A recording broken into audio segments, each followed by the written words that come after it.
You alright, mate? Yep. One sec. Yeah. Just had a slip. Which one did you twist? The one that you twisted before? Yep. Fuck.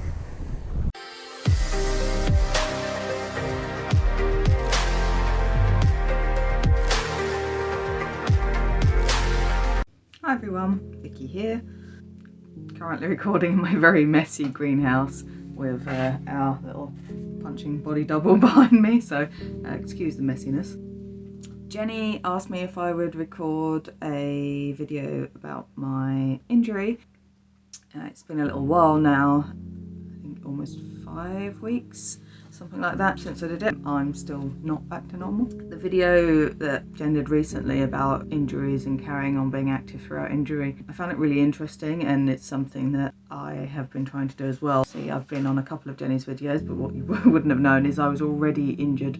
I injured my knee about the same time as Jenny injured hers, actually. So prior to this trip, I'd been gradually building up my distance and starting to add in some hills, and was doing a lot of work with physio and a trainer to try and get me hike fit again. I probably still wasn't, well, I'm not definitely not the fittest I've ever been, but I found the walk still tiring, but my knee itself seemed to be fine. I feel like I'd done enough rehab on that. I knew I'd still be probably struggling a little bit on the uphill, but I felt like I was kind of ready and able to do it. On a practice training walk the week before, I had taken a trip down a unused bridleway, and I'd managed to trip twice on this bridleway and kind of minorly twist my ankle to the point where I had to put it up that evening, take some pain relief and stuff, but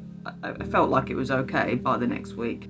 But if you've already got a sprain or you've already injured yourself and you're not completely healed yet, it turns out that you're at a higher risk of doing something again anyway. It's the same ankle that I hurt the week before that I hurt when I was on Striding Ridge. My general level of unfitness may have played a part in it. I mean, we'd just done the main part of the scramble. We'd been walking, I think, around 3 hours already. The standard uphill bits, I mean, I was a bit out of breath, but I wasn't finding them massively difficult. The scrambling itself, I was absolutely loving. And I'd just been saying before, I could keep doing this all day. It's so much fun, I love this. And I'd literally just commented on how I was glad I was wearing my old boots that I had faith in terms of them not slipping and me having good grip on them, so I trusted that I could step onto them without sliding on the rocks and stuff, and that was still true. Weirdly, where if you look back at the video, where I actually hurt myself, we were on like a flat bit. There was almost like a flat path going around the side of a bigger rock, so I was holding on sideways to the rock higher up, and I had both feet flat on the ground. We were passing through it kind of one by one, so from what I can remember, I was standing still. If you've ever had that thing where you're walking along and your foot just gives way, that's essentially what I did. I've had this before. You're walking along the street and you just suddenly go whoop off to the side because your foot just gives way for like no reason at all. That's basically what that did, but at the top of Helvellyn. So I mean, thinking back on it, if it had done it, there were times when I was just like stepping over rocks.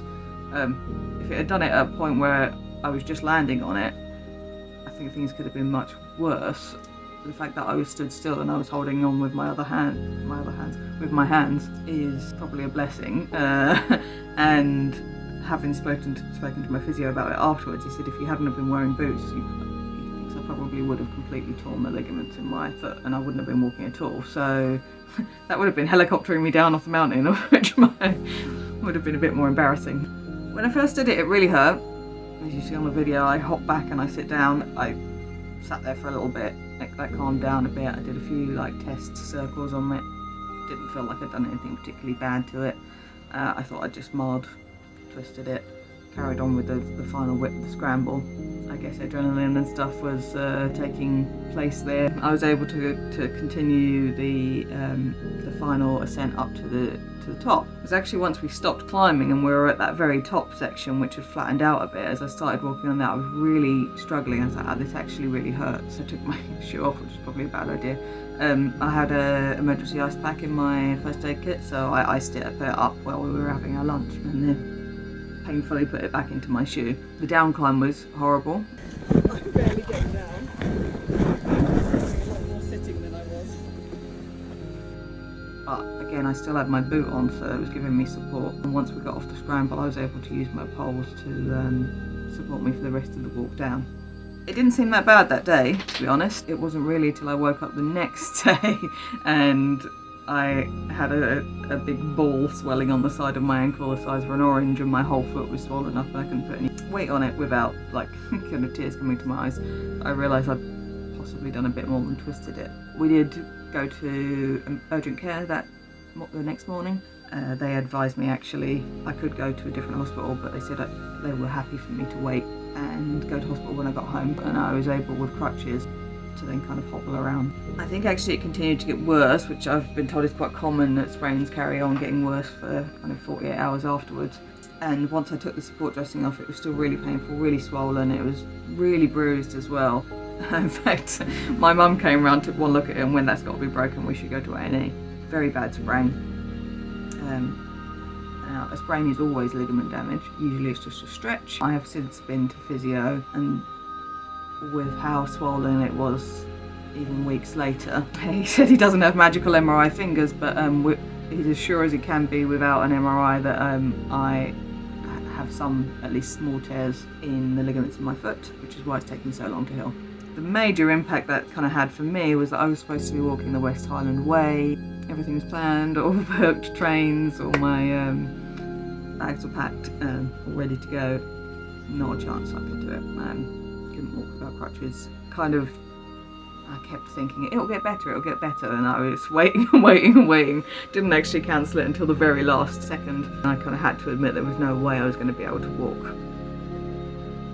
this trip. Yeah, there was no chance at all. Knowing when you need to stop and rest is also a skill as well. They're very pleased with my progress, even though I feel like it's painfully slow. I can see improvement every time I go, and I think it's probably doing better than it would have been had I tried to just do it myself. It's very easy to start getting into the habit of not exercising, so I have just been trying to do something in the interim period. In terms of impacting my day-to-day life, I am a terrible patient. I hate getting help from anybody. I hate not being able to do things. I find it very frustrating. There's no way I would have been able to do my job. I have to do a very physical job. On the flat I can walk around unaided. If I'm out and about, I wear a support strap, and I still take one crutch out if there's anything at all uneven. This is over a month later. My foot's still swollen, still painful. Although it's improved massively, I can tell there's still a way to go. My family immediately were like, you need to stop doing this, like you're clearly like not able to do these kind of things anymore, getting too old for this. But I don't agree. Certainly I will think about it, the fact that I've been kind of taken out for so long is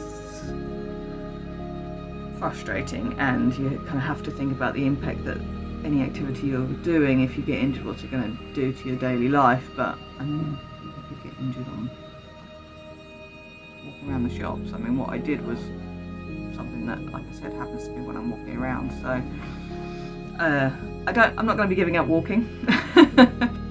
Plan to continue doing it for as long as I can, and if I can't do the big crazy scrambling things, I will still go out on other walks. You know, there are things you can do, there are adaptations you can make, there are accessible walking areas, you can still get out in nature.